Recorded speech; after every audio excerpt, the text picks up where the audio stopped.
of the Standing Committee on Procedure and House Affairs. The committee is meeting today pursuant to Standing Order 1064 and at the request of 6 members of the committee to discuss expanding the scope of the current study on foreign election interference. And the clerk and I will maintain consolidated speaking lists of members wishing to address the committee. Mr. Cooper.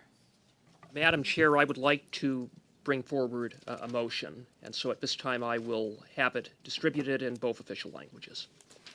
Excellent. And then we'll also get it online for members who are participating virtually. And what I'm going to do is just suspend for a couple minutes until it's around. Once I get signals that it's there, I'll pass you back the floor, Mr. Cooper. Excellent.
signal from our colleagues online?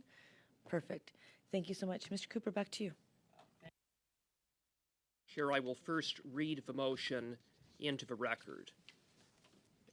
That given the recent Globe and Mail reports written by Stephen Chase and Robert Fife, which brought forward shocking revelations regarding Beijing's strategy to interfere and influence Canada's democratic institutions, the committee, for the purpose of addressing this significant threat to our democracy, A, extend its study of foreign election interference by as many meetings as required to investigate these reports, and to that end schedule at least one meeting on February 23, 2023, and at least two meetings during the week of February 27, 2023.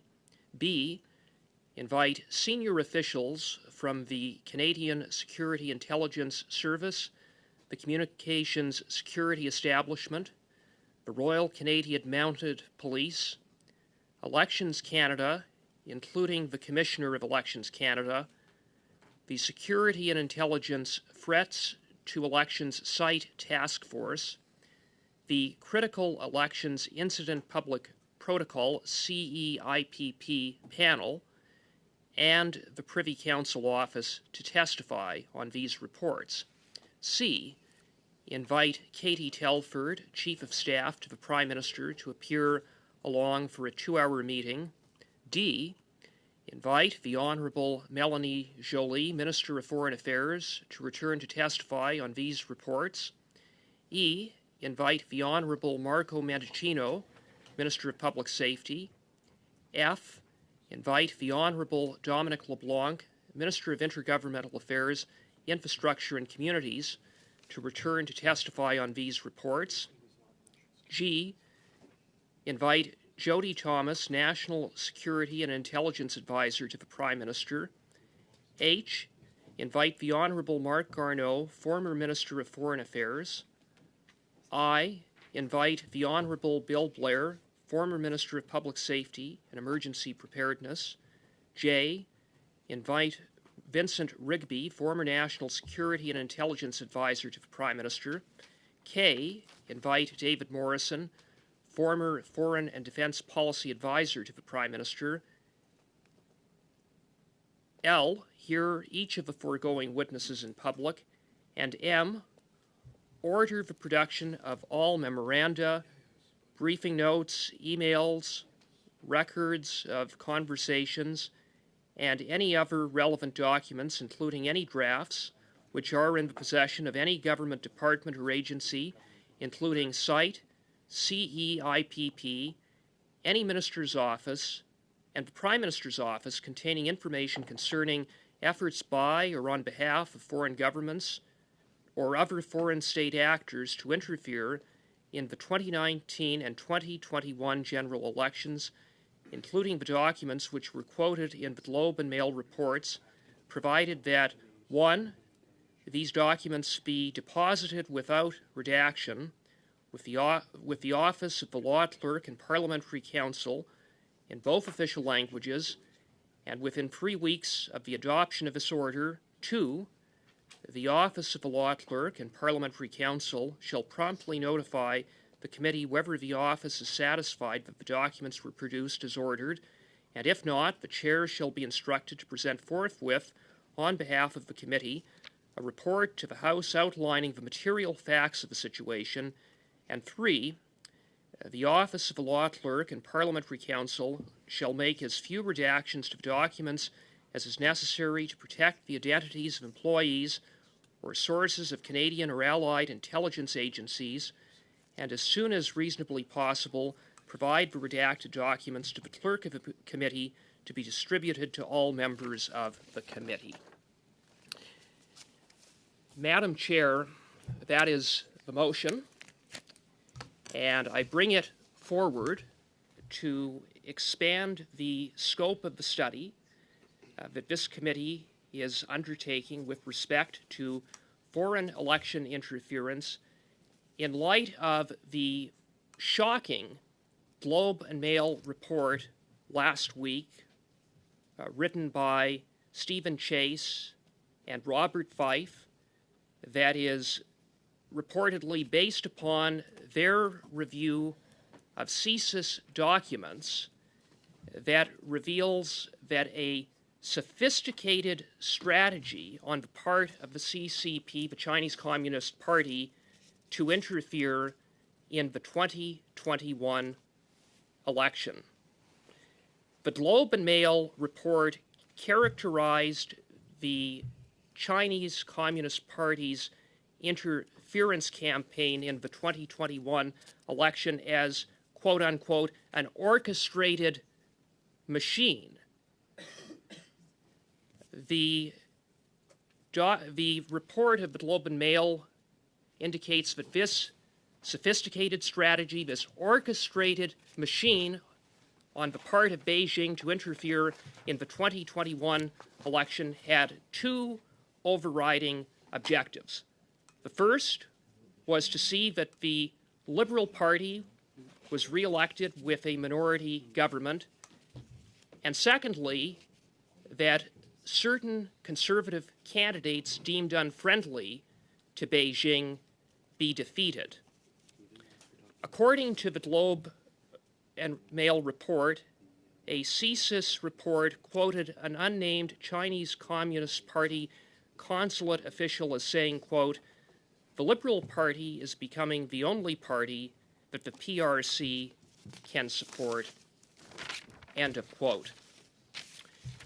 This campaign of interference reportedly involved the active participation and coordination of Chinese Communist Party diplomats in Canada, including Beijing's then Consul General to Vancouver, Ms. Tong, along with another former Consul General to Vancouver, Wang Jin.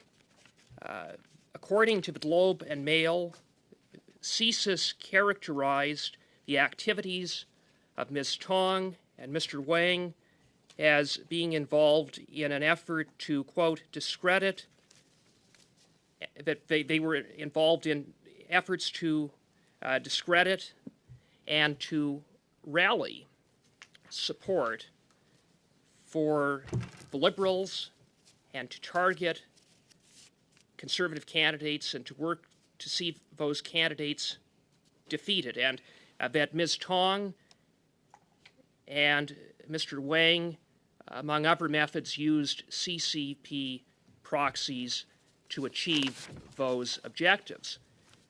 Ms. Tong reportedly even boasted in 2021 about how she helped defeat two conservative members of parliament, including an MP who she described as, quote, a vocal distractor, end of quote, of the Chinese Communist Party. The scope and sophistication of this reported campaign of interference is troubling in terms of its multi-dimensional approach that Beijing took that involved such tactics as funneling money to candidates through illegal, undeclared cash donations, having business owners hire international students on the basis that they were being hired to work for those businesses, when in fact they were being illegally paid to work for election campaigns on a full-time basis for certain Liberal candidates, that there were active disinformation campaigns specifically targeting conservative candidates, and that there was collusion between political campaigns and this Chinese Communist Party foreign interference network. So let me repeat what is being reported to have happened. Illegal cash donations, disinformation targeted against conservative candidates, collusion with liberal candidates, the widespread use of proxies to advance the Chinese Communist Party's objectives of helping the Liberal Party and working to defeat certain conservative candidates, all coordinated and directed by Chinese communist diplomats on Canadian soil. If these reports are true, and there is no reason to doubt the accuracy of these reports from the Globe and Mail, which were reported by two well-known, widely respected journalists, Robert Fife and Stephen Chase, this campaign of interference is not trivial. It is not a case of one or two bad actors, not that one or two bad actors is something to turn a blind eye to. But if established, what this amounts to is an all-out assault on Canadian democracy by the Chinese communist regime and an effort that raises questions about the integrity of the election in 2021 in certain ridings targeted by Beijing.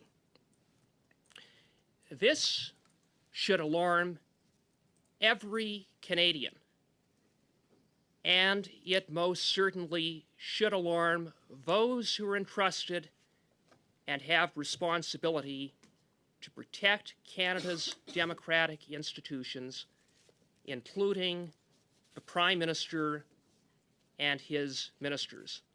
More than alarm, it should have prompted immediate action on the part of the government.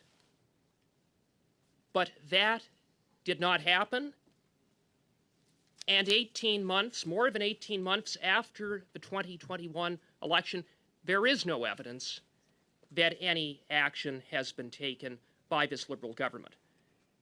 There have been no charges laid, no diplomats expelled.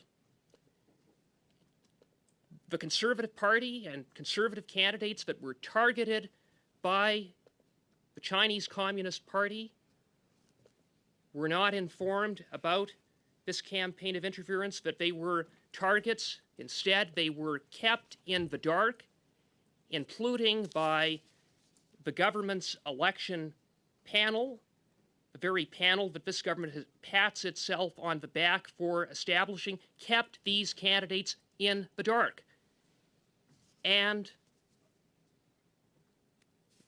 the government's election panel kept the Canadian public in the dark about this interference. Indeed, we would not have known about interference in the 2021 election but for the Canadian press, through access to information, obtaining reports that showed the rapid response mechanism at Global Affairs had identified interference activities and a disinformation campaign through proxies, through the use of social media platforms, targeting Conservative candidates, including then Member of Parliament, now defeated Member of Parliament, Kenny Chiu. But when it comes to this Prime Minister, I have to say it's worse than inaction. Since Global News first reported back in November about a vast campaign of interference by Beijing in the 2019 election involving at least 11 candidates, the Prime Minister has consistently failed to heed the advice that CSIS has provided him. with respect to countering foreign interference.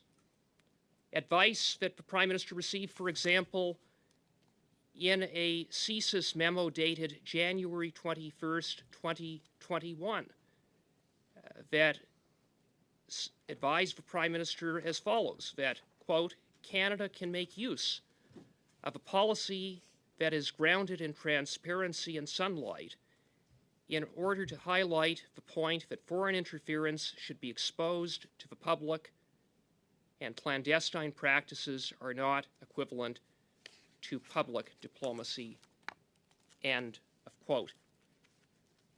The Prime Minister has been anything but transparent.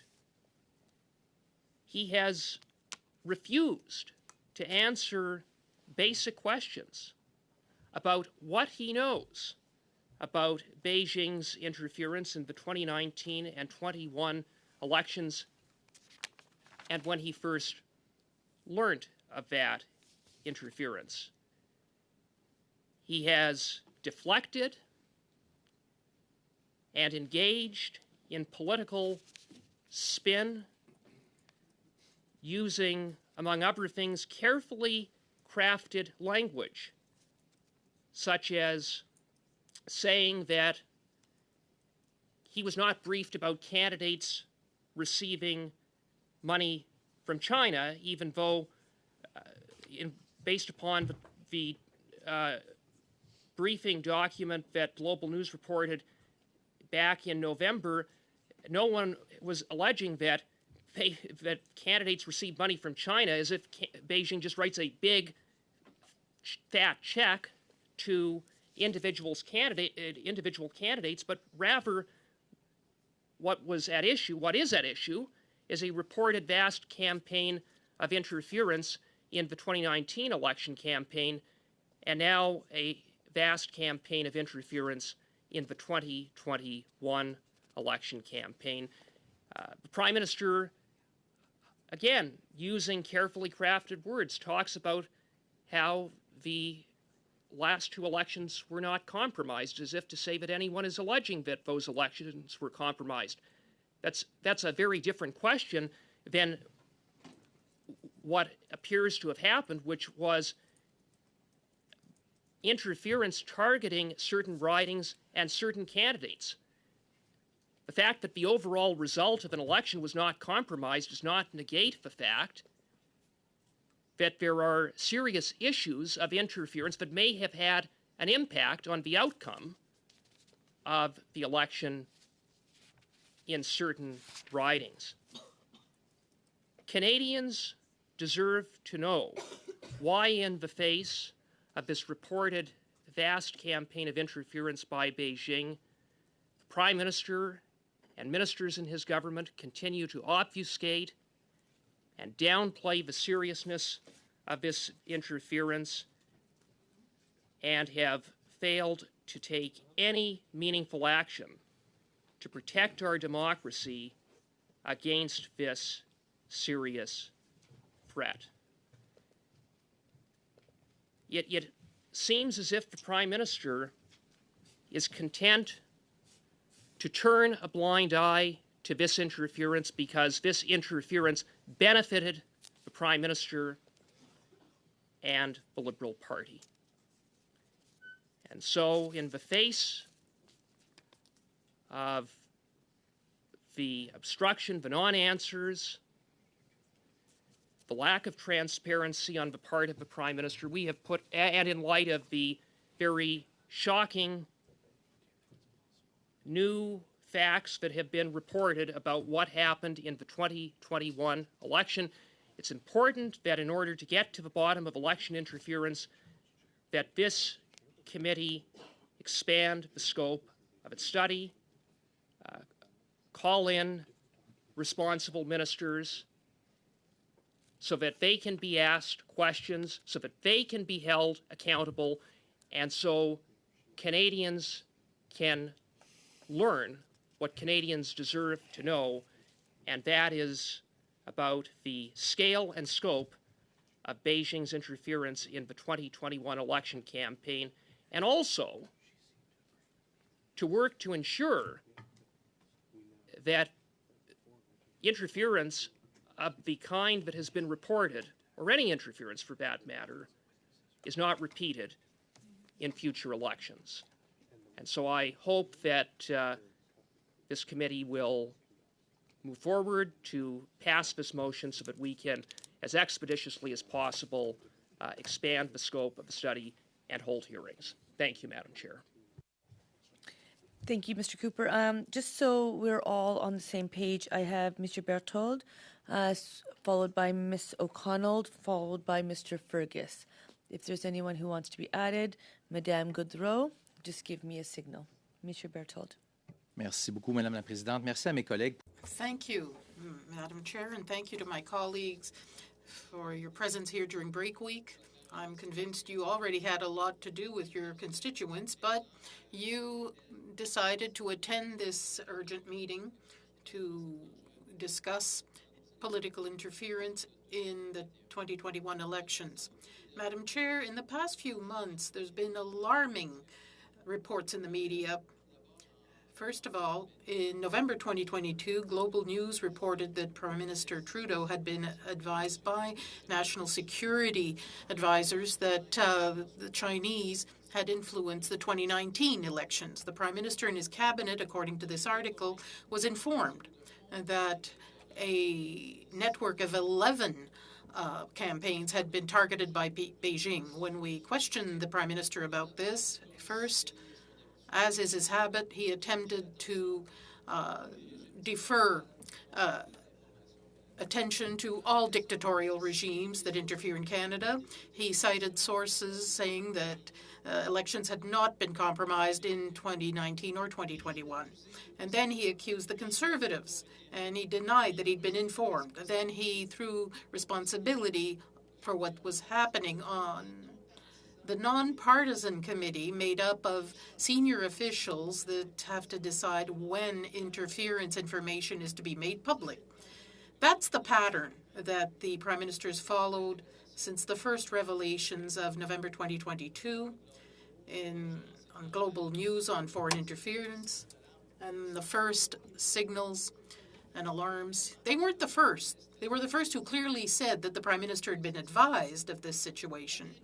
Despite all this evidence that was being accumulated, the reports, the CSIS documents confirming attempts by the Beijing regime to interfere in Canada's democracy, the Prime Minister of Canada, who is responsible to the electorate for national security and for the security of our democratic system, he said he wasn't aware of anything except for uncategorized, banal statements.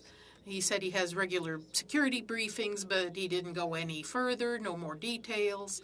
So we're worried about the fact that the Prime Minister didn't seem interested in asking any more questions. It's as if the Prime Minister didn't have access to sensitive information, or as if he had voluntarily shut his eyes to all this. This committee, PROC, did its job. We asked for documents. We got hundreds of redacted pages. There are copies of it on the desks of my staff behind me that demonstrated that despite the redactions, unequivocally, the allegations of interference were not only founded, but only transparency could combat these attacks on our democracy. My colleague, Mr. Cooper, cited one example. He said that only transparency and light would finally put an end to this foreign interference. At this committee, we heard the same things from various ministers, that the elections had not been compromised. When we asked questions about what it took to determine whether an election was compromised or not, well, then it was harder to get an answer.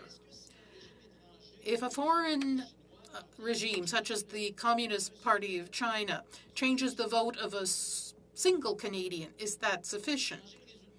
Changing the results in one riding, in 2, 3, 10, 20, or 30 ridings. What's the number?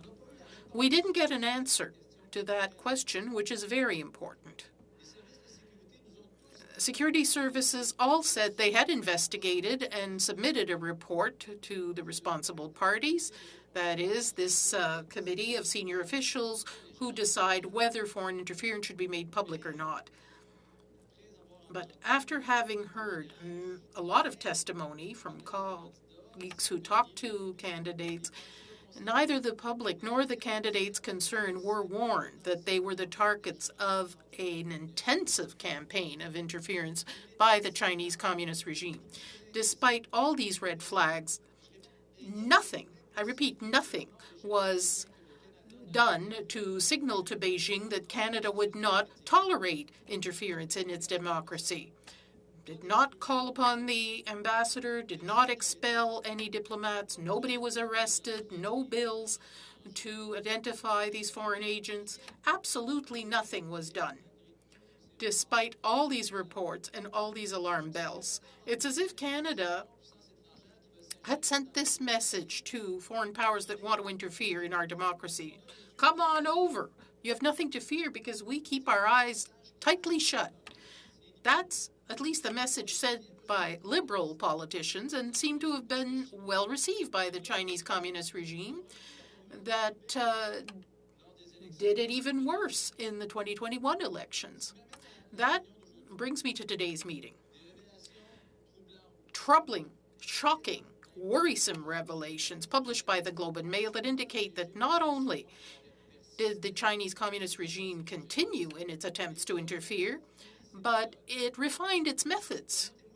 Allow me to quote a few excerpts from that article published on February 17th, 2023, and I quote, China used a sophisticated method to undermine Canadian democracy in the 2021 election, where diplomats supported the re-election of Justin Trudeau, but only for another minority government, and they worked to defeat conservatives who were not friendly to Beijing. Let me continue. The magnitude of the interference by China was exposed in secret and top-secret documents by CSIS, consulted by the Globe and Mail, that cover the period preceding and following the election of 2021 that brought the Liberals back to power. The CSIS reports were shared with senior officials of the government and the Five Eyes, the U.S., New Zealand, Australia, and the UK. This was also shared with France and Germany in some cases. Madam Chairman, this operation was shared with senior officials of the Government of Canada, our Five Eyes allies, and other friendly countries, but were not submitted to the Prime Minister and his cabinet? Well, I don't think we should take Canadians for idiots. These are very serious allegations. Let me quote the article further, Madam Chair. Documents illustrate how an orchestrated machinery worked in Canada with two main objectives: ensure the return of a minority Liberal government in 2021 and the defeat of certain conservative candidates identified by China. According to the documents, the Communist Party in Beijing pressured its consulate so that it could use Chinese people in the community and people who are politically active in Canadian society to come to its ends. There's been classified reports consulted by the Globe. The consulate in Vancouver bragged that she personally, well, I'm saying personally, it's not in the article, contributed to the defeat of two conservative members. I'll go on a little bit to two or three important aspects. CSIS also explained how Chinese diplomats operate abroad to support candidates and elected officials. Among the tactics, there are cash donations that are undeclared. Business people hire Chinese international students and ask them to participate as a volunteer basis in election campaigns. They are also encouraged to contribute to campaigns favored by China and receive a tax credit. An important part of their interference is influencing vulnerable Chinese immigrants in Canada. CSIS stated that it's easy to influence these immigrants in order to get them to support the Beijing position. Not only is there interference in our election, but there's intimidation of residents and Canadian citizens, Madam Chair, influenced by a foreign communist regime. There's so much information in these revelations that the committee cannot sit here doing nothing. We have to extend our study to the 2021 election and look at this operation with our witnesses from the start in order to understand why the lessons learned in 2019 were useless in protecting the 2021 election. Once again, this government did nothing to try to prevent this regime from influencing certain campaigns because they don't like the candidates. In my colleague's motion, there are important elements here. In order to broach this threat to our democracy, what we're asking, what the committee should ask, is to extend the study on interference by as many meetings as possible to investigate this, have a meeting this week and 2 more next week at least, to begin with. We also want to invite senior officials from CSIS, from CSE, from the RCMP, from Elections Canada, including the Commissioner of Canada Elections, the SITE Task Force, Security and Intelligent Threats to Elections, and the Critical Elections Incident Protocol Panel, and the Privy Council Office. That committee, Critical Elections, is the committee I was talking about earlier. We saw them in here. CSIS and RCMP experts report when they discover that there's been foreign interference. They report to a committee that has to decide whether it's in the public interest to notify the candidate in question, to notify the public of a major attempt to influence an election. It seems that none of this troubling information was revealed. Nothing from the articles since November was communicated to the candidates. So what's the bar? These people have to come and explain. At what point do you have to inform a party or a candidate that a foreign country is interfering directly in the election to beat them or to make them win? It's not more acceptable one way or the other. And we're also asking Mr. Trudeau's Chief of Staff, Katie Telford, to come and appear for 2 hours, because the Prime Minister's defense from the beginning is to say, I wasn't notified, I wasn't informed. And what we're finding out, that there were many reports sent to the Cabinet, so we have to find out who intercepted these reports. Who didn't want the Prime Minister to know this? Or is this true or not true? We have to find out what the Prime Minister knew and didn't know, because ultimately, as I mentioned earlier, the person responsible for democracy in this country is the Prime Minister, elected by all Canadians. So we have to expect that the Prime Minister is responsible for ensuring security of our democratic process. So we have to figure out what he knew, what he didn't know, and if he didn't know, why, and if he did know, why did he voluntarily shut his eyes to the whole situation? We also want the Minister of Foreign Affairs, Mélanie Joly, to testify, the Minister of Public Safety, Marco Mendocino, the Minister of Intergovernmental Affairs should also come back and testify on these reports, the Advisor on National Security and Intelligence, and Jody Thomas, for obvious reasons, the Honourable Marc Garneau, the former Minister of Foreign Affairs, who should come and tell us what happened when he was the Minister of Foreign Affairs. Was he informed? Did he know anything? Did he inform anyone? Did he intend to do anything? Or simply shut his eyes? The Honourable Bill Blair, former Minister of Public Safety and Emergency Preparedness. Vincent Rigby, former National Security and Intelligence Advisor to the Prime Minister. David Morrison, former Foreign and Defence Policy Advisor. And we want to hear each of these witnesses in public meetings. In addition, I won't reread this, but we're ordering that the committee order the production of all the documents that my colleague mentioned earlier to follow up on the revelations made last Friday and make sure that this time we get documents that aren't redacted by the government, by the very people who wrote the documents, but that they be given in their entirety to the Office of the Law Clerk so that the law clerk can decide. When we ask someone, I'd like you to send me documents, but make sure you don't incriminate yourself in that document so you can redact whatever you want. Well, that doesn't make sense, as you can see, Madam Chair.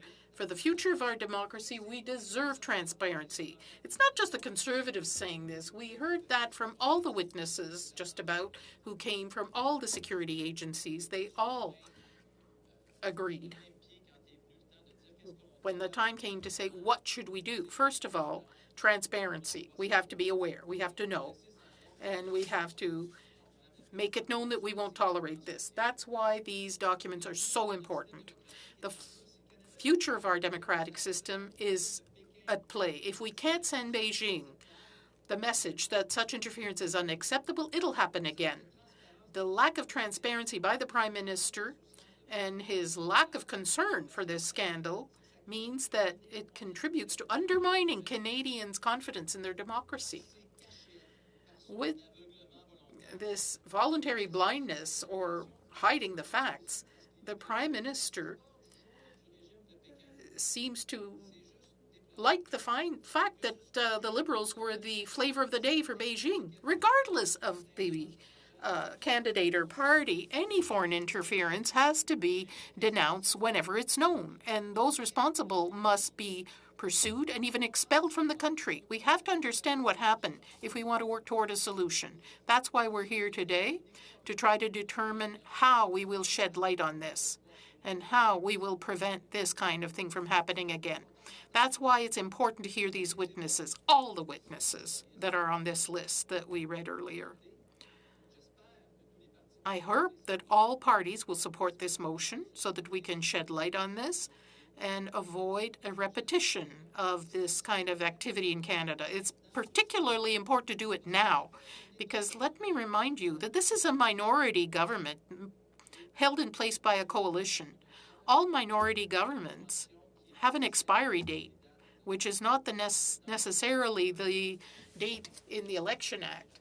Elections can happen any time in a minority situation, so it's important to do this as fast as possible. Thank you, Madam Chair. Thank you, Mr. Berthold. Is Ms. O'Connell, Mr. Fergus, Madame Goudreau, Mr. Julian.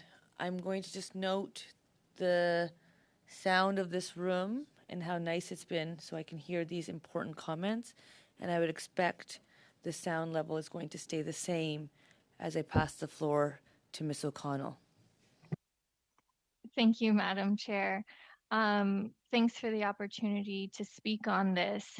I want to cover a few areas mentioned by some of the previous speakers. So first, let me just I want to read something into the record as well. Canada's system of government allows Canadians to elect their representatives and for all members of Canadian society to engage in free and open debate about the direction of the country. However, this system and the sovereignty of Canadian decision-making is under direct threat from interference activities of foreign states and their proxies. The threat faced by Canada's governance and decision-making institutions is not only a federal problem. Elected and public officials across all orders of government are targeted. I'm going to move on to go on about foreign interference operations target the electoral process at all stages. I'm going to continue reading here. Once holding public office, elected and appointed officials, their staff, and employees of the legislative assemblies can also be targeted of foreign states at the foreign level. This includes all three major political parties. foreign states will seek to influence deliberations and decision-making and to curb initiatives deemed contrary to their interests. I'll move on to, in other cases, foreign states may seek to interfere with policy actions by attempting to discredit or attack senior public officials. And Madam Speaker, you want to know what I'm reading from? This is the NSICOP 2019 annual report tabled in the House in March 2020. So I can go on and read other excerpts where it talks about foreign interference, targeting elections, targeting officials, targeting staff, the seriousness of it, the way foreign state actors use this as a way to discredit democratic institutions. Why I raise this and what's so interesting about this was tabled, as I said, in March 2020, yet the Conservatives sit here today and say they're just waking up to the issue of foreign interference. This was tabled nearly 3 years ago, and the Conservatives are saying that it's only since recent media reports they feel that any of this information has come to light. Foreign interference is persistent, it's serious. It did not just start in 2015. It did not just start after the 2021 election, as Conservatives would like you to believe. That NSICOP report that I was reading from, interestingly enough, Mr. Chu won that 2019 election when foreign interference by the PRC was very active as well. Mr. Chu also lost in 2015. So the Conservatives seem to be very selective of when they care about foreign interference.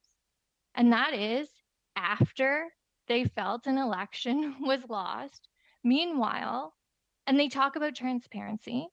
Meanwhile, there are the facts of foreign interference hiding in plain sight of the Conservatives.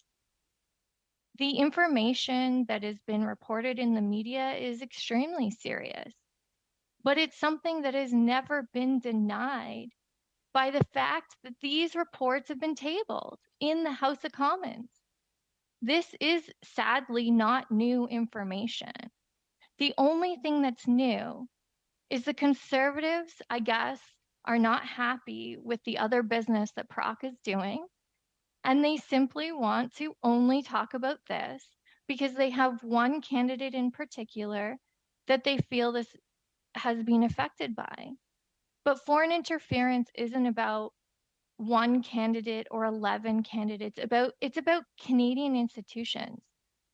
And this is the same Trump-type tactics to question election results moving forward. But what I'm curious about was, where were the Conservatives after 2019?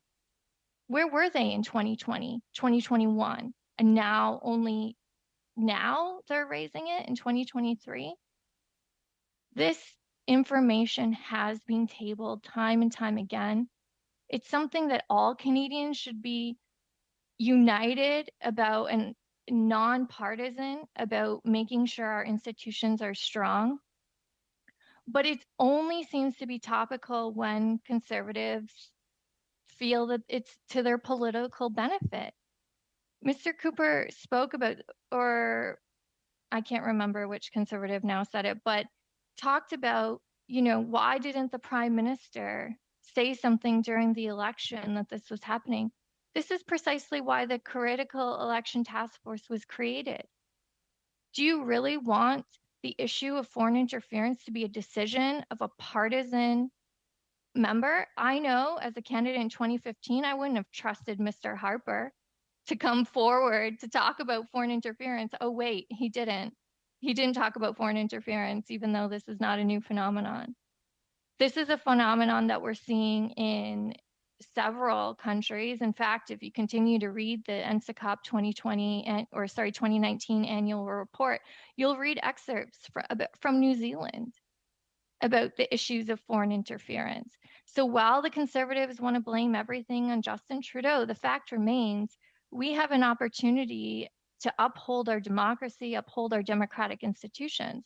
But it's not going to be done because the Conservatives feel like, you know, they want to look at documents in a non-secure manner, which is frankly reckless, absolutely reckless. While the Conservatives want to look at these documents, I'm sure the People's Republic of China would also love to get their hands on top secret CSIS documents.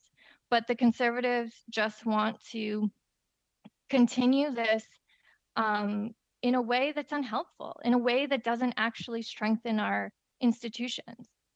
I've spoken before about several of the things that we've done as a government to strengthen democratic institutions, things like election security, creating that critical election incident public protocol, tightening fundraising loopholes, crackdown on advertising that allowed for really unchecked advertising, and in the integrity of the voters list to make sure that it was actually Canadians registering to be on the voters list. And what's interesting is all of those measures, the Conservatives continuously voted against those measures. The Conservatives then say, oh, well, how come if foreign interference is so serious, how come no one's doing anything about it? The Liberals aren't doing anything about it. Meanwhile, I just outlined several different measures we have taken.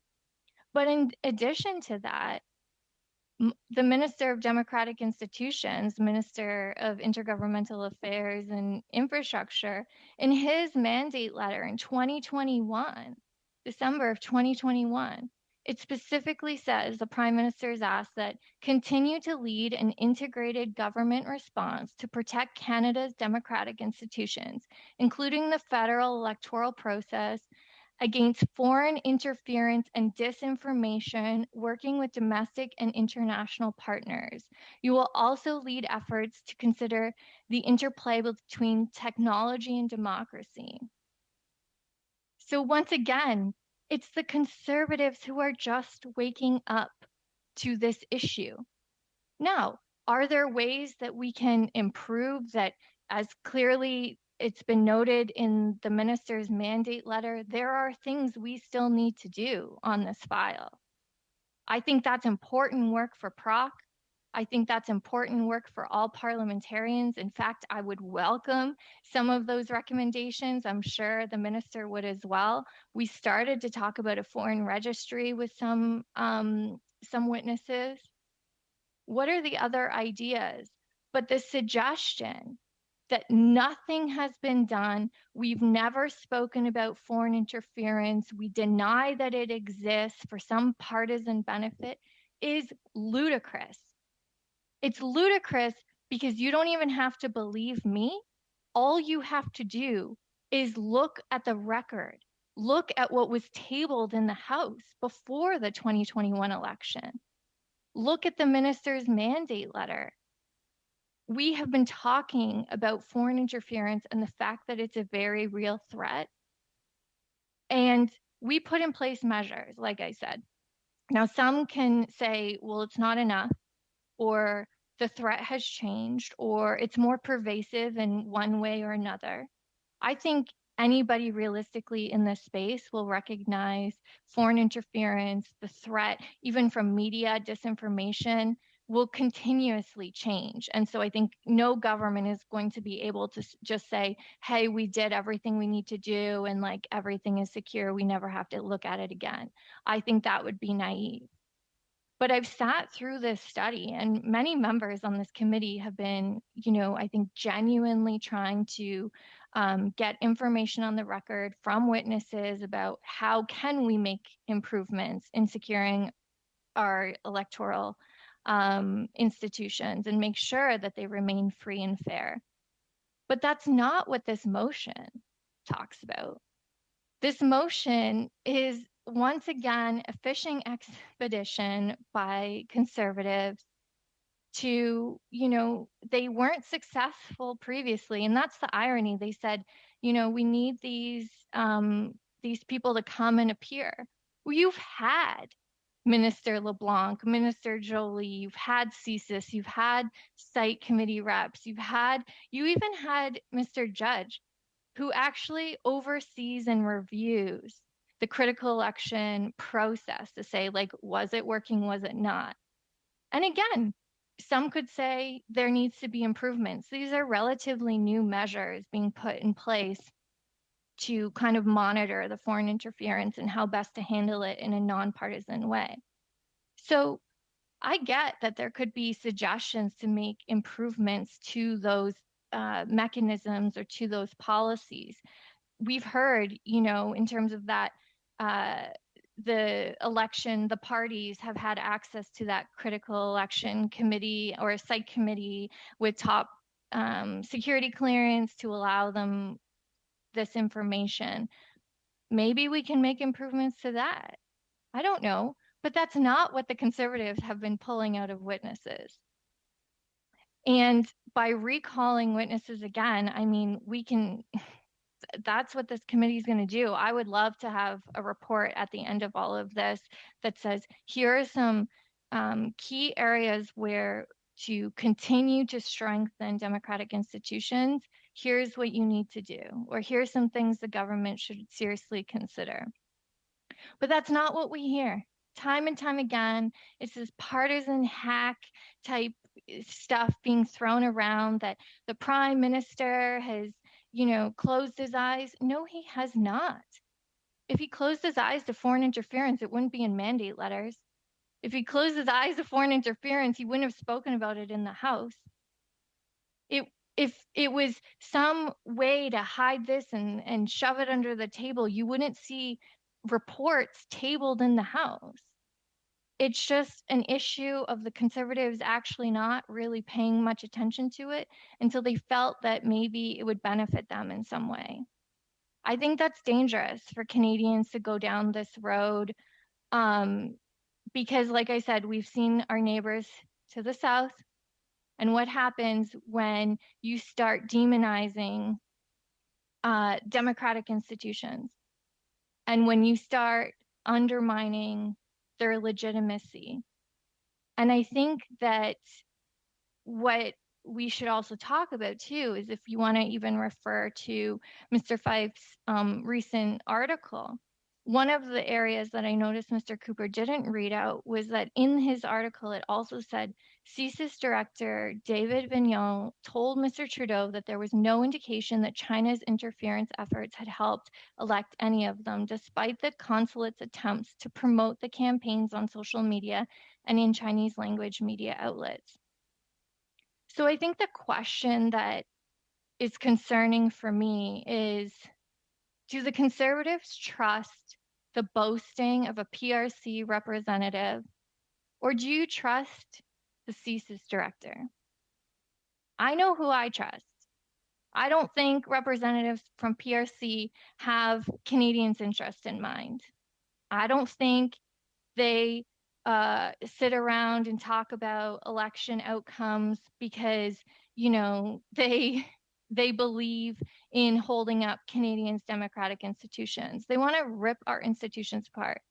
But who I believe and who I trust are the nonpartisan national security community who sat before this committee time and time again, saying that Canadians determined the 2021 election.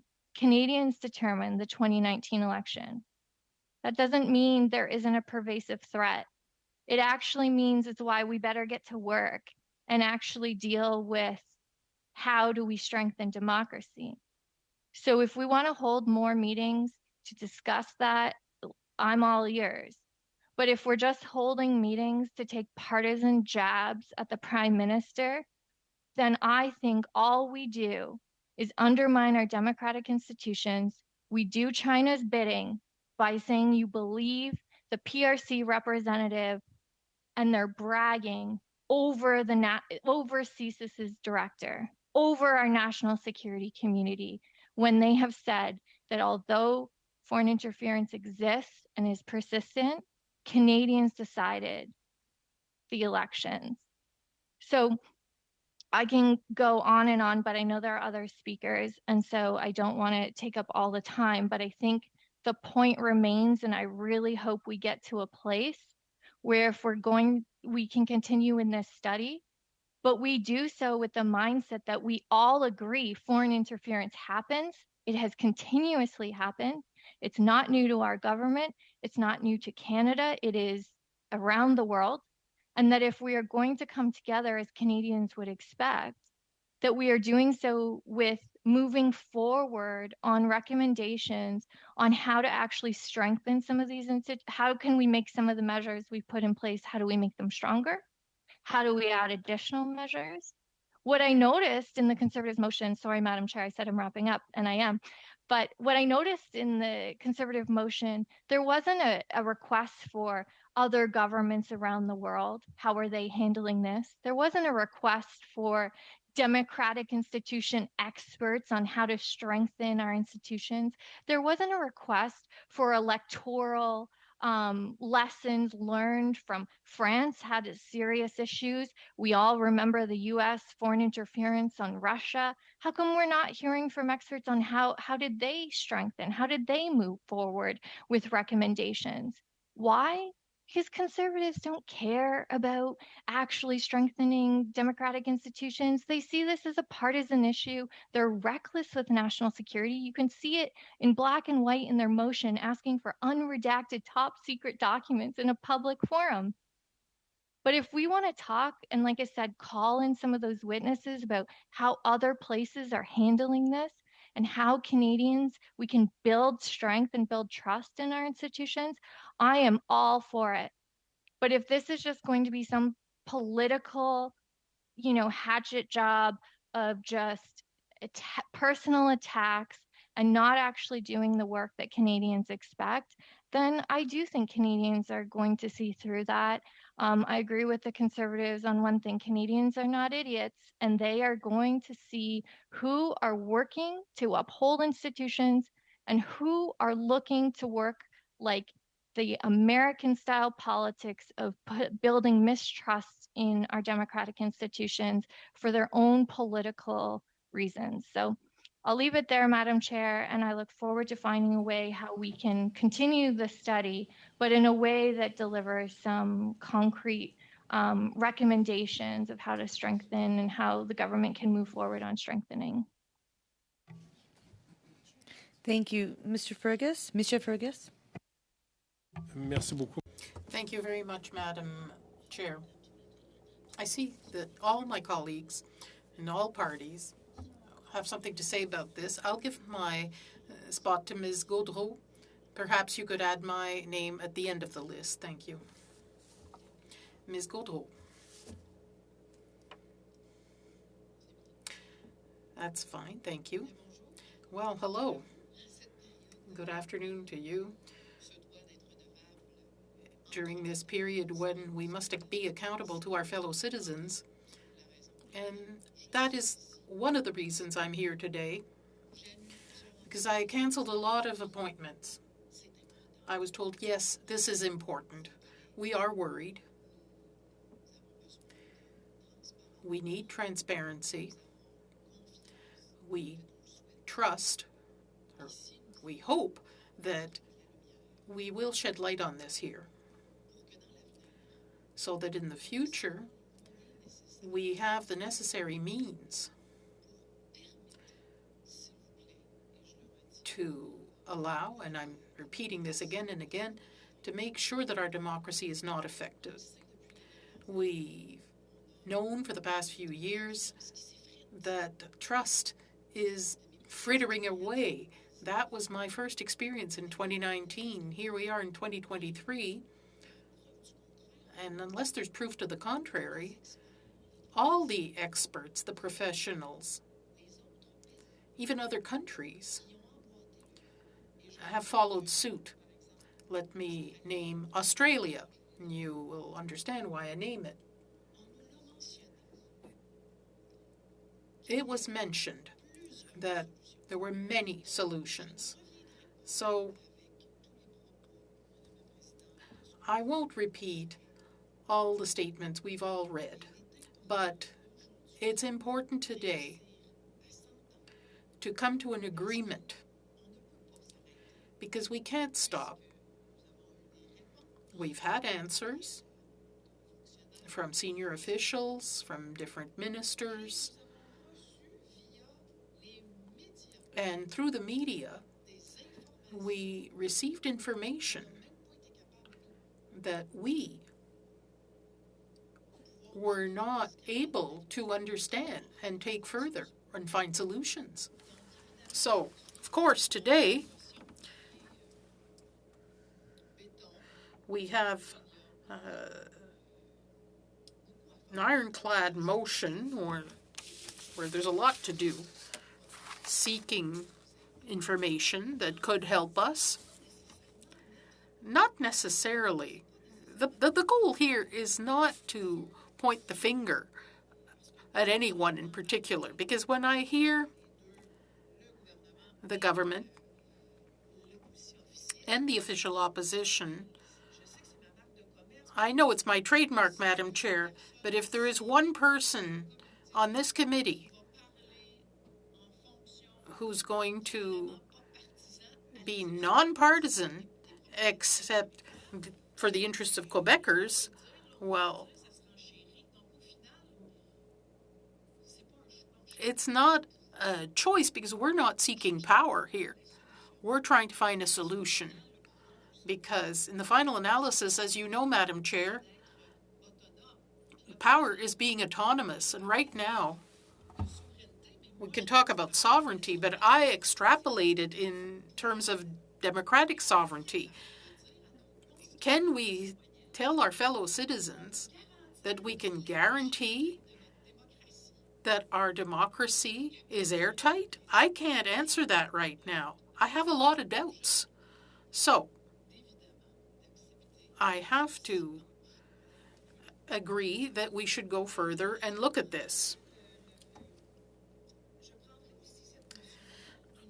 I'd also look at this motion in a sense that it might be a finger-pointing exercise or strategy, but when I get my turn to speak, my questions will be about what are the possible solutions. We've had experts who touched on this, but we didn't have much time. Maybe they're already preparing their documents to tell us this is what exists, this is what I recommend. I even am thinking of other countries that may call us and say this was what you mustn't do, this is what you should do. So I see this in the near future. We do have a minority situation. We can't take all the time in the world to do this because elections could happen any time. So that is why this is urgent. Moreover, I happened upon this, Madam Chair, a motion, because it came to mind. Sometimes we hear, well, some people, the Conservatives may not be looking at interference seriously enough or transparency. We really want to move forward. But let me read something here, and then I'll stop. I'll let you judge for yourself. There was a motion tabled or voted on November 18, 2020. Let me read it. That's not that long ago, 2.5 years, that given that the People's Republic of China, led by the Communist Party of China, is threatening the national interests of Canada and the values of the Canadian population, including Canadians of Chinese origin living on Canadian territory, it is essential that Canada have a rigorous foreign policy based on principles supported by actions in consultation with its allies. The House asks the government to make a decision about the involvement of Huawei in Canada's 5G network in the 5 days following the adoption of this motion, to develop a robust plan, as Australia has done, to fight against interference, which is increasing in Canada by China and the unceasingly increasing intimidation of Chinese people living in Canada, and to table this in 30 days within the tabling of this motion. 178 for, 146 against. So I checked. I do my homework, Madam Chair, and that's why we'll probably manage to agree today in our willingness to do things better, because even our colleague Ms. O'Connell had voted in favor. So I think that we can do this, and I'm eager to hear my colleague opposite about the hope we might have. We could have many sub-amendments, because I think we are all prepared to stay late tonight, but never forget the objection. It's fun to have power, but let's think about our democracy first, about the people we represent. Let's think of our fellow citizens. Thank you. Thank you, Ms. Gaudreau. Mr. Julian.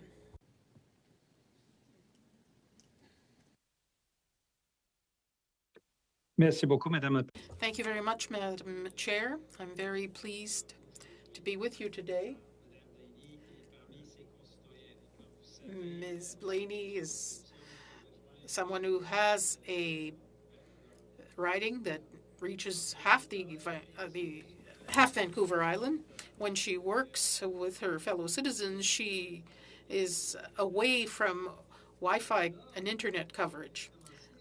Today, I'd like to start by saying that among all the parties, we think it is important to stop foreign interference in our elections. We shouldn't point the finger just at what we see in the revelations in the Globe and Mail, but also the 2016 elections in the U.S.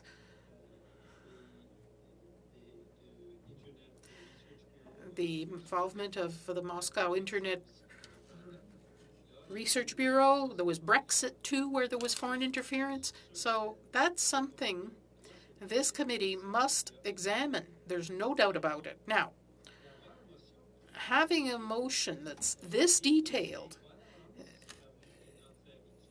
tabled not in advance. Usually we have a couple of days at least to look at these things and propose amendments, but this is very broad. There are many aspects covered here. In my opinion,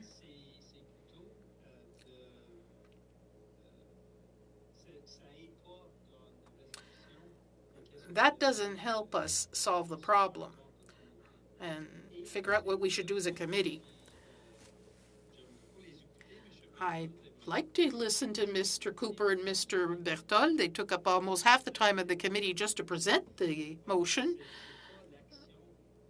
To my mind, this is not an action that seeks a solution, that is seeking elements that could broaden the study. I should say at the outset that I agree that the study should be expanded. But to my mind, the approach leaves me hungry for more. It's important that what we put here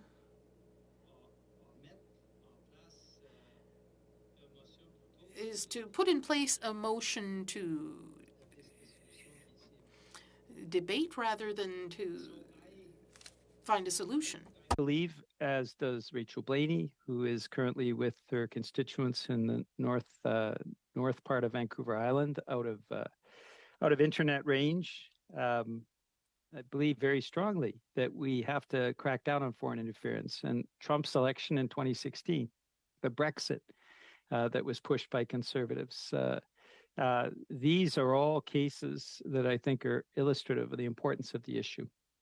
But the fact that this motion that is so detailed was tabled at committee rather than a couple of days in advance, which is our normal way of proceeding, and that almost half the time for speaking was taken up by Mr. Berthold and Mr. Cooper. I don't object to them taking that time, but obviously the intent was more to speak than to find a resolution And I'll have some proposals to put on the table in a moment, because it is something that I know this committee has tackled with the seriousness that it entails, that it demands. This is extremely important.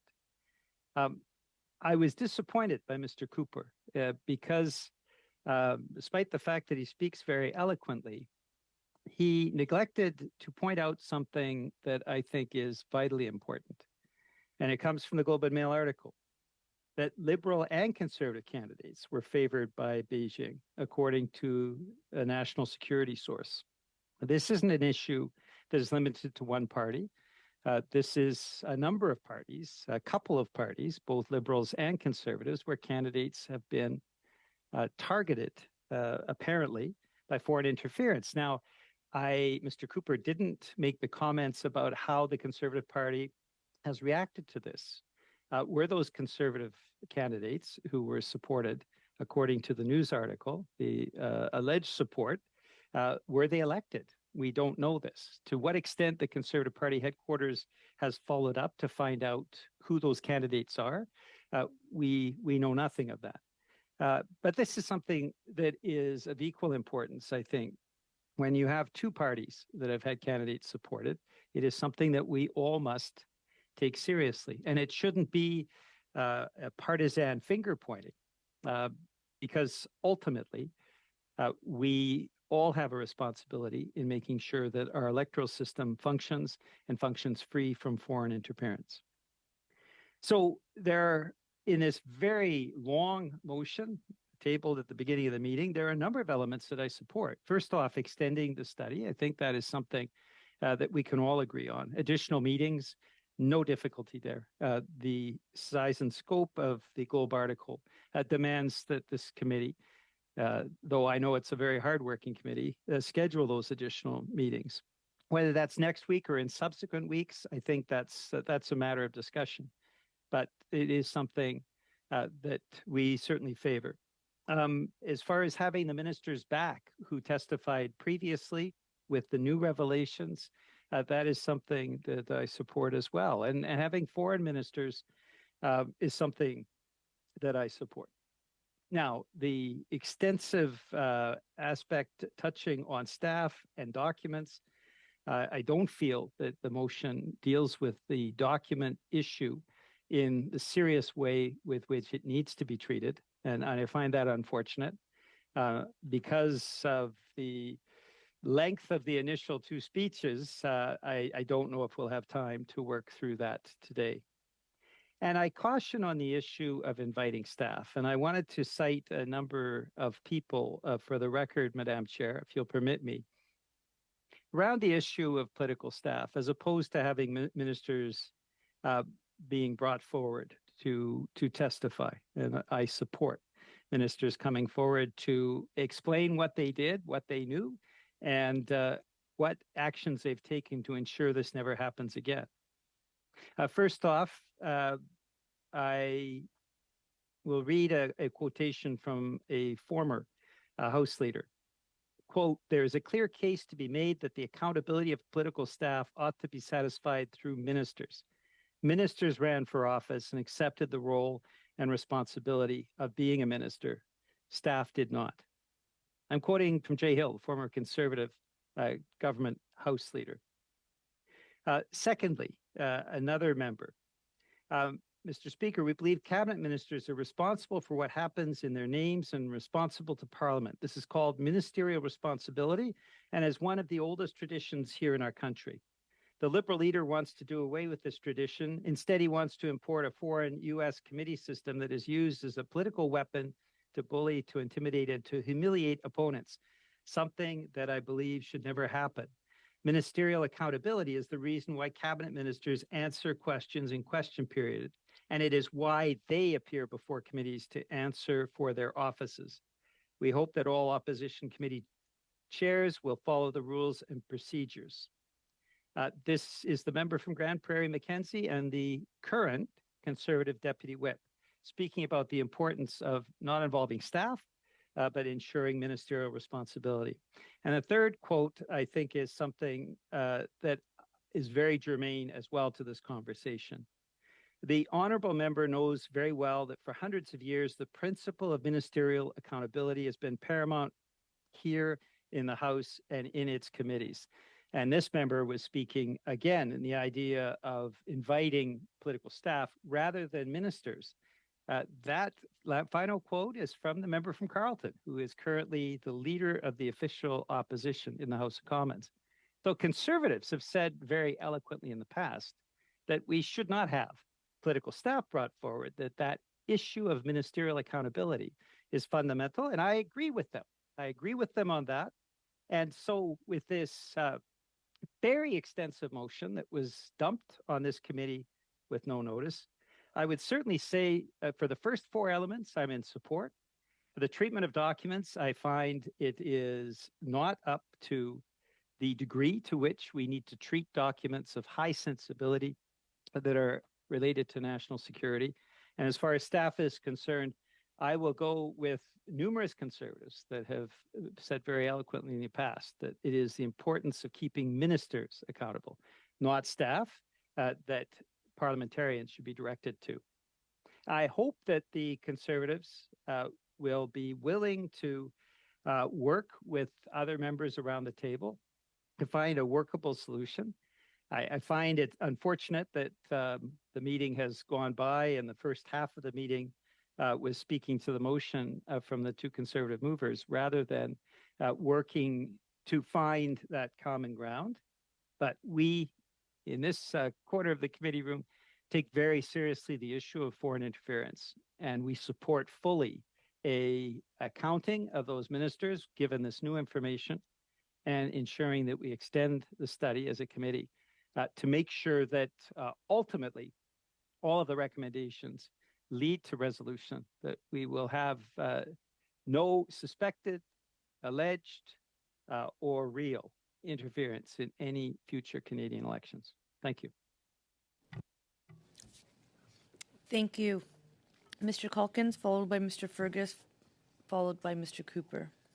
Mr. Well, Calkins. thank you, Madam Chair, and I listened intently to the interventions that have been made by my colleagues here at the table, and I'll just kindly remind my friend in the NDP, Mr. Julian, who was here when some of the quotes that he just read into the record were actually put forward, and I'll just remind Mr. Julian that his former colleague, Mr. Sixay, moved numerous motions to invite staff to appear before various parliamentary committees.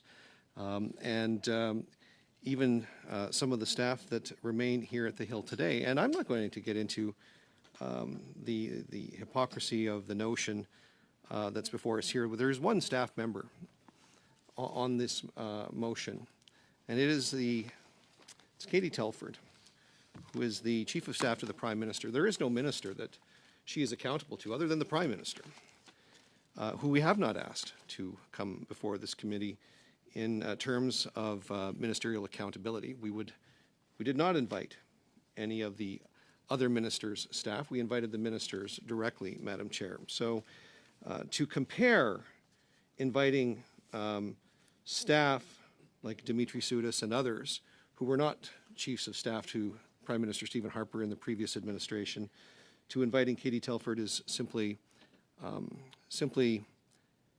it's comparing apples and oranges. It's simply not relevant. It's not a relevant comparison to make. As a matter of fact, the NDP was so insistent on calling certain staff members forward during the Harper administration that they actually brought it to Speaker Milliken for a ruling in the House of Commons and argued that not being able to call staff before a committee was an infringement upon the privileges of parliamentarians. How convenient for the NDP now that they're in a agreement, supply and confidence motion, literally supporting the government of the day, when the government's under question and under scrutiny from members of the media, when there are leaked documents calling into question the credibility of the government today when it comes to handling the foreign interference. But this committee's job, however, is to find out just how in-depth the involvement of foreign state actors, and all foreign actors for that matter, are in the electoral process. This is something that's becoming obviously a relatively new phenomenon. We didn't hear much about this in the previous administration. I'm not saying it wasn't there. We certainly didn't hear about it the way we're hearing about it now. And the media interest that is generated in this, and the fact that there are leaked documents, and the fact that there's a prime minister that's actually seemingly more concerned about the fact that these documents are being leaked than what they actually contain, when I would think that a prime minister that had the best interests of Canada at heart, instead of the best interests of himself at heart, would be taking these leaked documents at face value. And for us as Conservatives, we simply want to know where things went wrong. Yes, we've had some of our colleagues that we know were affected. We know that money has flowed through from the Communist Party in China through operatives here in Canada to various political actors. These are disturbing things. These are things that all Canadians ought to be concerned about. Because moving the needle, even just a few ridings, as has been mentioned by witnesses who have appeared before this committee before, undermines the integrity and the validity of our institutions that oversee the electoral process. Now, I'm not calling into question the general results of the last two elections. I don't think anybody here is making that assumption. But it is certainly evident that a few ridings have been affected. And it is completely reasonable for members of this committee to find out just how much a foreign state actor can move a needle, particularly in ridings that have large diasporas, wherever those foreign state actors might be coming from, where those diasporas could actually influence an electoral outcome in a particular riding. And I will remind my colleagues around this table that sometimes elections are very, very close.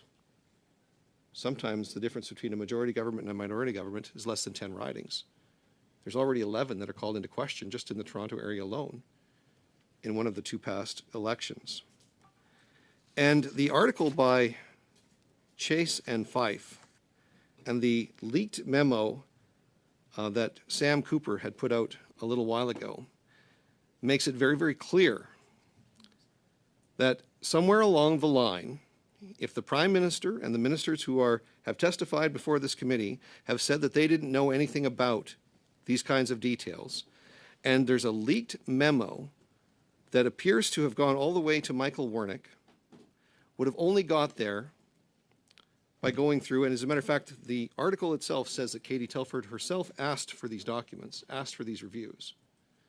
It means it's only reasonable that we hear from her, ask her some very pointed questions, and she could point this committee to what could possibly be wrong with the state of the laws in this country. It's been alleged, or it's been at least not alleged, the professionals from our security establishments that have testified here have said that there are inefficiencies or insufficiencies in the current legislative framework. Why wouldn't we have that conversation? Why wouldn't we ask questions of the people and the actors who are directly involved? What advice would they possibly give us so that we could actually do our job as members of Parliament and make meaningful recommendations at this committee so that we can protect our institutions? Because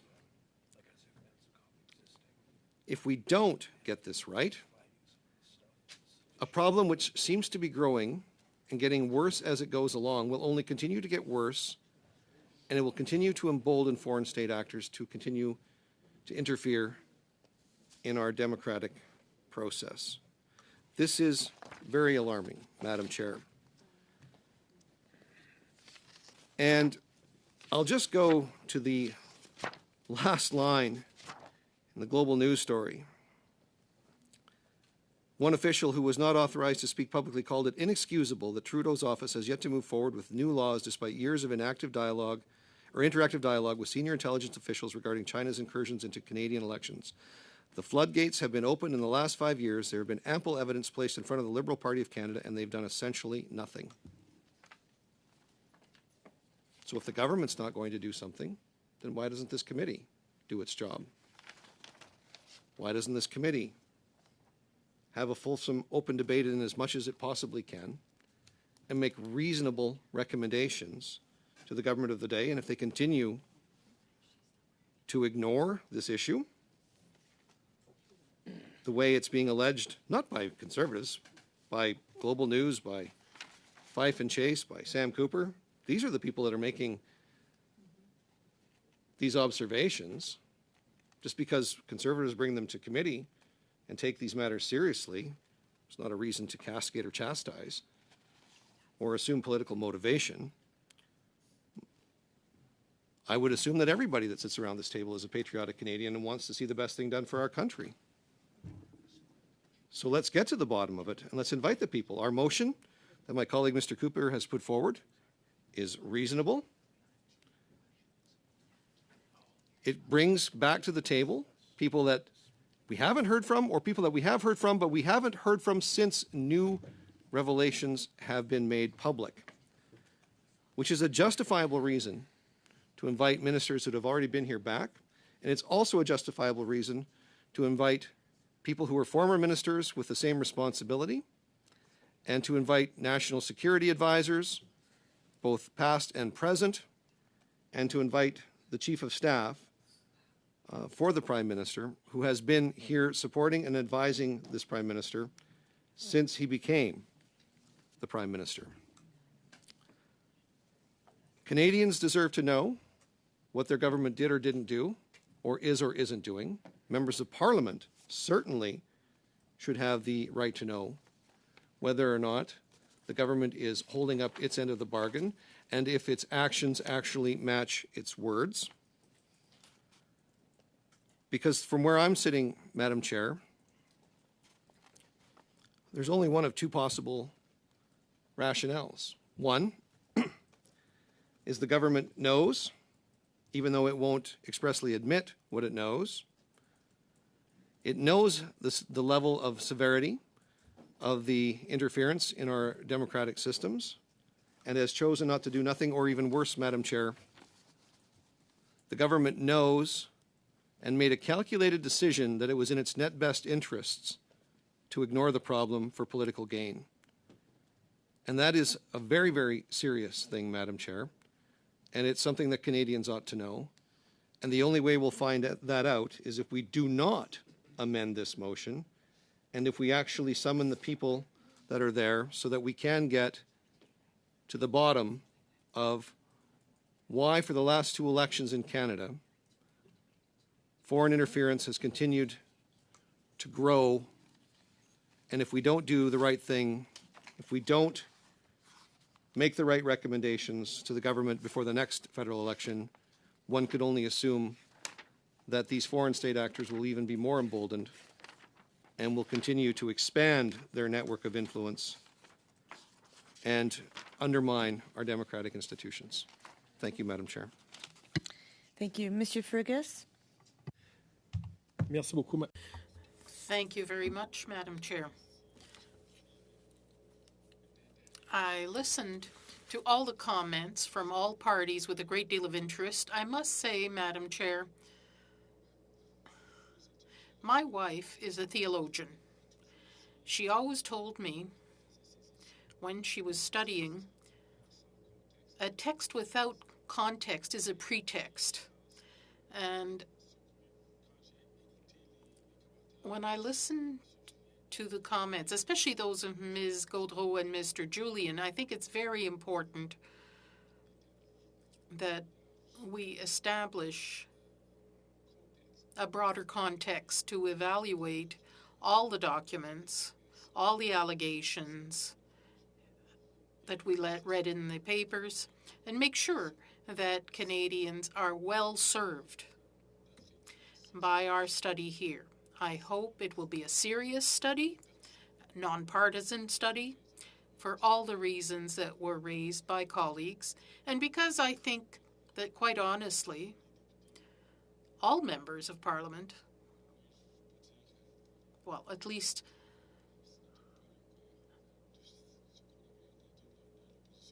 I can say it might not be the case for the official opposition, but I think all MPs are concerned about our elections. Very carefully to what all my colleagues had said.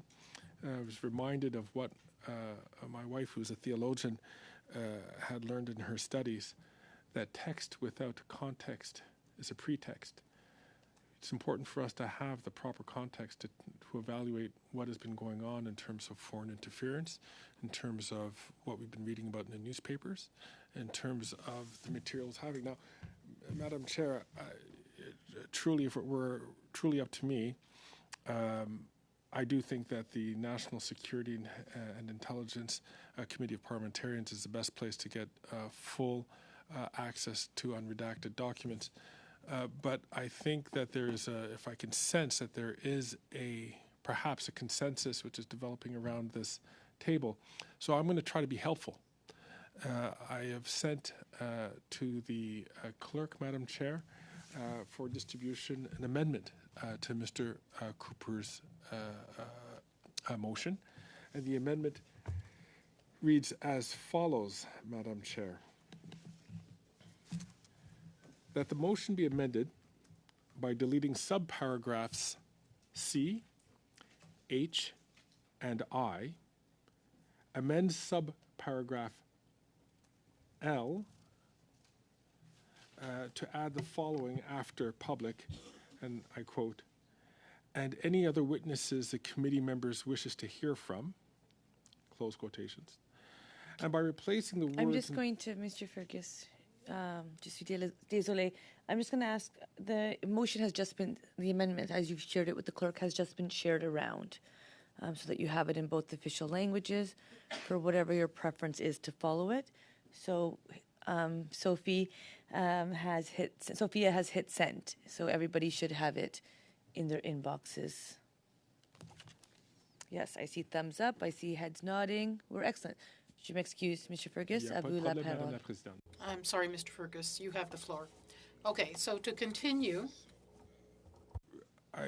And by replacing the words in subparagraph M with the following, and open quotations, the committee order the production of all memoranda, briefing notes, and any other relevant documents which are in the possession of government departments or agencies containing information concerning efforts by or on behalf of foreign governments or other foreign state actors to interfere in the 2011, 2015, 2019, and 2021 general elections, provided that, 1, or I, the departments and agencies tasked with gathering these documents apply redactions according to the Access to Information and Privacy Act.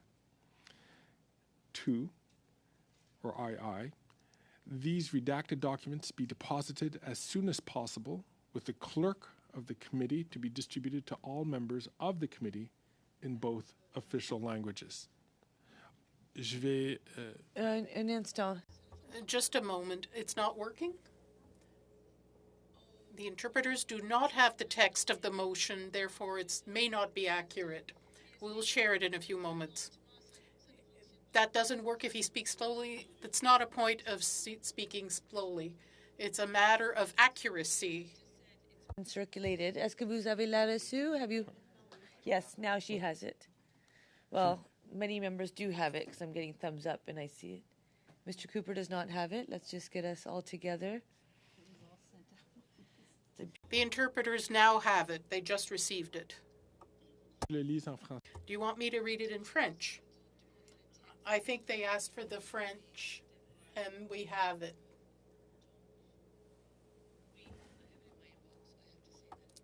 You have it. Okay. Perfect. On continue. Okay, we can continue. Okay.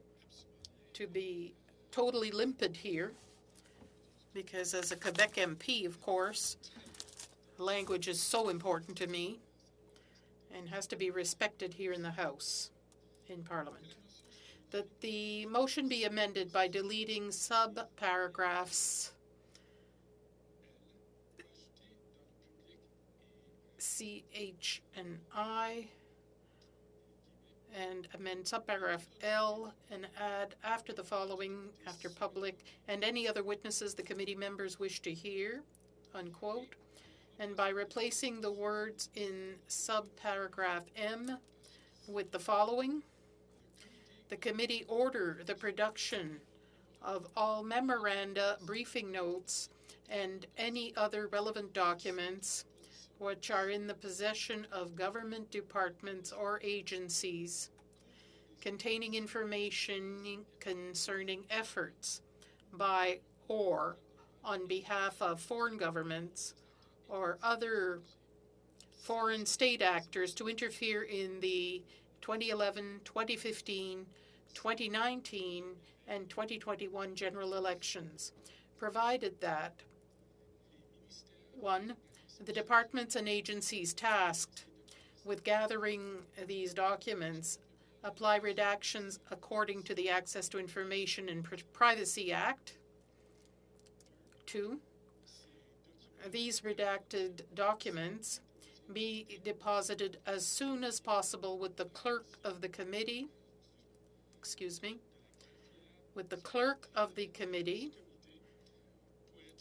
to be distributed to all members of the committee in both official languages.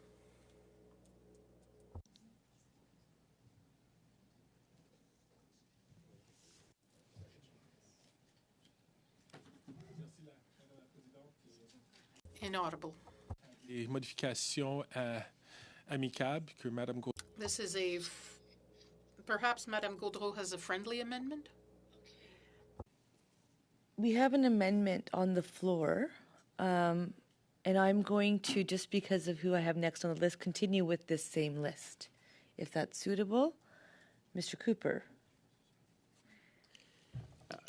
Thank you very much, Madam Chair. And let me just say that what this amendment is put forward by Mr. Fergus is an effort to gut the motion that I had put forward to shield the Prime Minister, Prime Minister's office, and ministers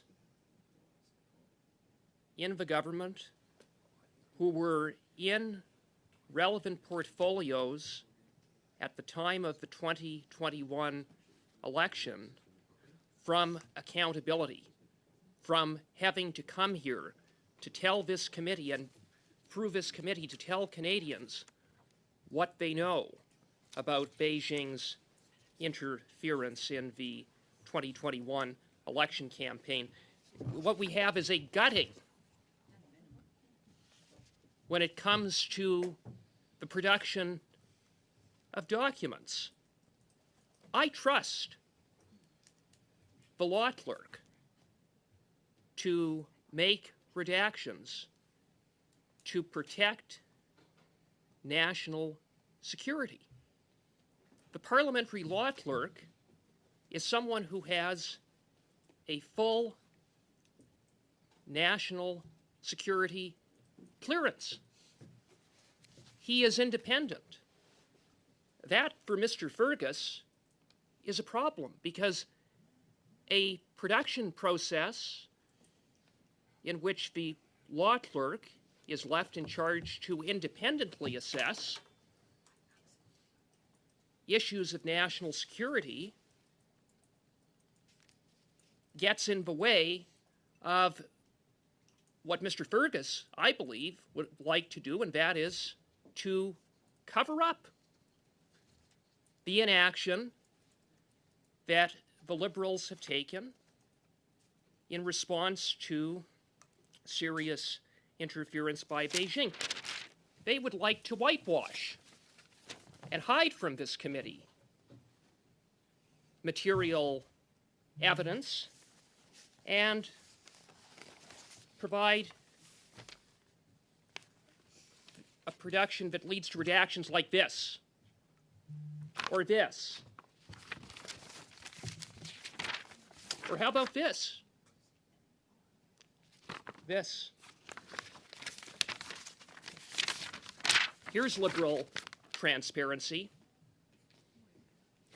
Another page? Here's some more.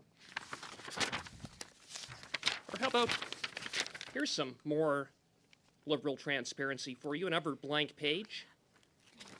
Another blank page here. I'm sensing a trend. Point of order, blanked Madam out Chair. page there. Yeah, that's the transparency. Mr. Cooper. Point of order. Yes, Mr. Turnbull. I just wanted a point of clarification. Mr. Cooper is holding up some pages. I believe that's a prop. I'm not sure, but maybe you could clarify for us whether you're allowed to hold up props in committee proceedings. Mr. Turnbull, it's interesting that you would ask that because I hear some commentary and perhaps people who'd like to be chair in the future, but the rules that do run the House actually do help govern committees as well. So we don't do props here.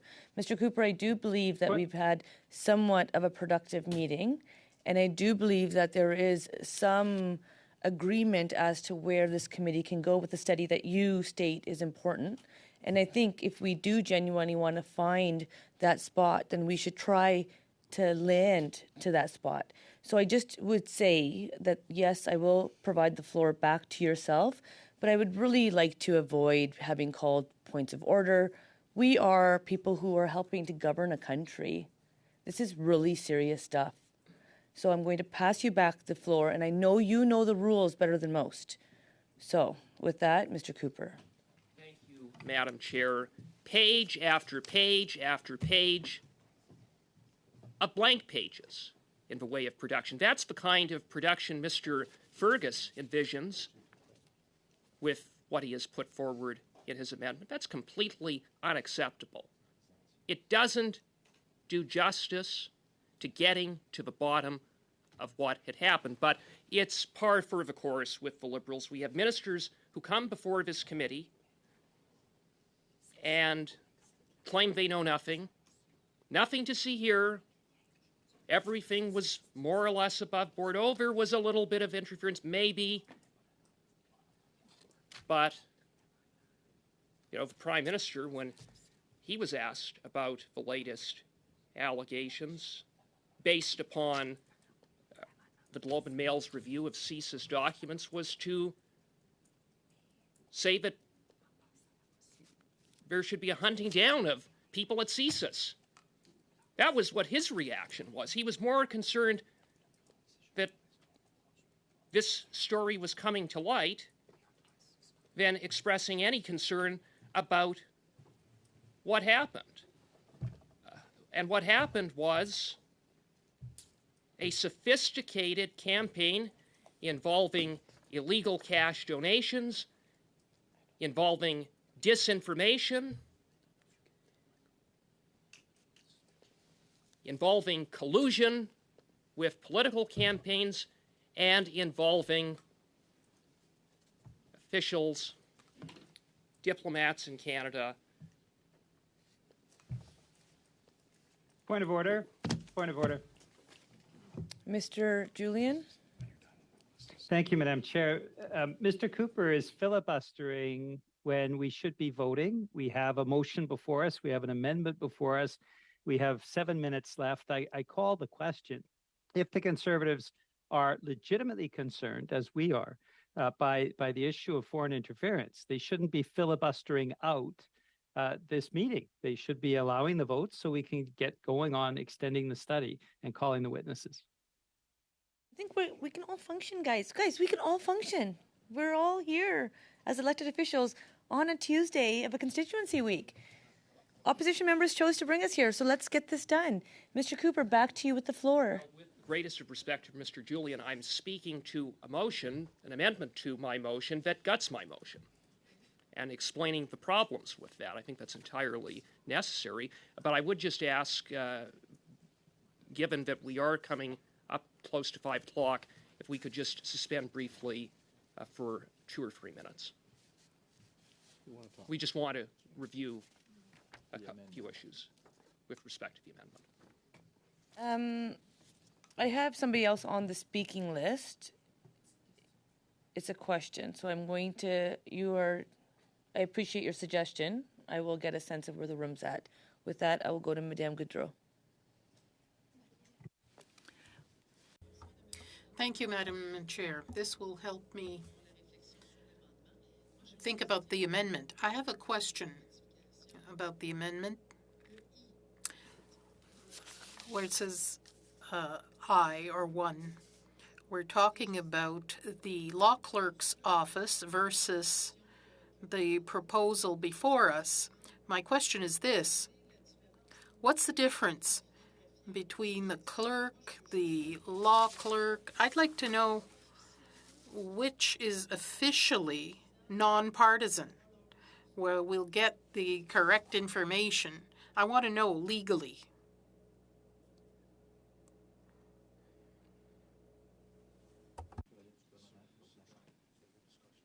Okay, Inaudible. So just with a quick conversation from the clerk has confirmed that if the clerk needed to consult with the law clerk, that the clerk would do that. So it's not necessarily one or the other. It's kind of all in the same entity to get the information. Is that accurate reflection? Good listening, Bartis Shaker. Thank you. Okay? Ça vous donne une réponse? That give you an answer? An overly desire to see a suspension, but my list has come to an end, so I am calling the question on the amendment. I know we've done this too many times. No. So I take names. No, I know you can. I'm going to call the question on the amendment, and then we'll go to the main motion. no, you didn't ask for it. No, no. I just called the question, and the clerk No. will now do the roll call. Thank you, Mr. Clerk. Yes to suspend. You said no, and then you gave his time away. Yeah. For a question to Madame That's Goudreau. unacceptable. No, we will not accept that. Point of order, Chair. Point of order. No, I have a point of order. No, I have a point of order. You can't call the question when a member's seeking the floor. My list was exhausted. No, you had said, you had asked us in good faith if you could take a question before there would be a suspension, and then Mr. Cooper hadn't ceded the floor, but on your urging for us to all be adults and to get through this, Mr. Cooper was looking to suspend, to consult with other parties, to seek a resolution. So if we're going to play dirty tricks, you need to follow the rules, ma'am, and you are not following the rules. Mr. Barrett, I will not be spoken at, first of all. Second of all, you can watch public meetings of this meeting on multiple different occasions. When I have a list and somebody's on the list, they will always get the floor in this committee. When there is agreement to suspend, I will get agreement amongst members to suspend. I did not find that agreement today. You didn't ask. And I said, I will see if there's agreement. You know what? ask. I will do you the favor, Mr. Barrett, because you feel that you can do this today. Mr. Hoda, would you like to suspend? No. Mr. Turnbull? No, Yeah. I'm not doing this. If you have There's no concerns vote with the being chair, you called. can deal with it. There's no vote being called. He's seeking the floor. I know that I don't have agreement to suspend, and therefore my list has come to an end. No, the seeking the list is And floor. I not. have called the question. I have entertained what you have Point of liked order. to do for Point of long order. enough. I am calling the question. Point of order. Point of order. I've called the Point question. of order. Point of order. Madam Speaker. Madam I'm Speaker. suspending for a minute. Done.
Mr. Fergus has the floor. I'll pass the floor to Mr. Fergus. Thank you, Madam Chair, and to our colleagues who are participating online. We had a discussion around this table, and I think on members' honor and good word, we came to an agreement, and that would end up removing Section M from my motion and the main motion. Now, the way to do this procedurally would be for me to make a friendly amendment to what I had proposed. So what I will propose again is that we will remove that everything stands in my amendment, with the exception that we will just change it that subparagraph M is deleted.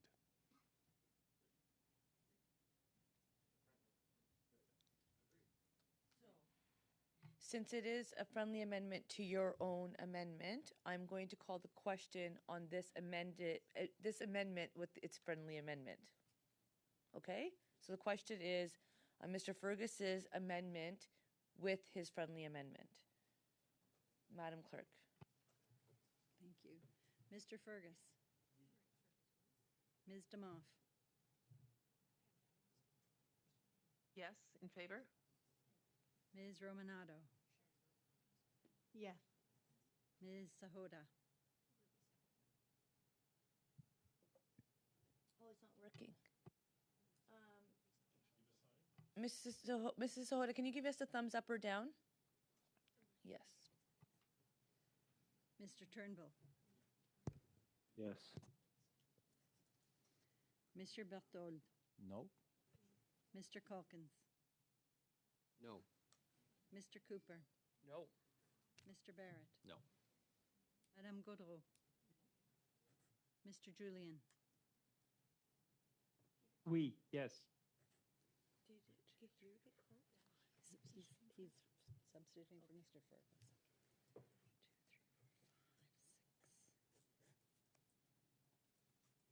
Yeas pour 6, nays contre 5. So the yeas have it. And now we'll call the question on the main motion by Mr. Cooper as amended. Madam Clerk. Mr. Fergus. Yes. Ms. Demoff. Yes. Ms. Romanado. Yes. Ms. Sahota. Yes. Mr. Turnbull. Yes. Mr. Berthold. Oui. Mr. Calkins. Yes. Mr. Cooper. Yes. Mr. Barrett. Yes. Madame Gaudreau. Oui. And Mr. Julian. Oui, yes.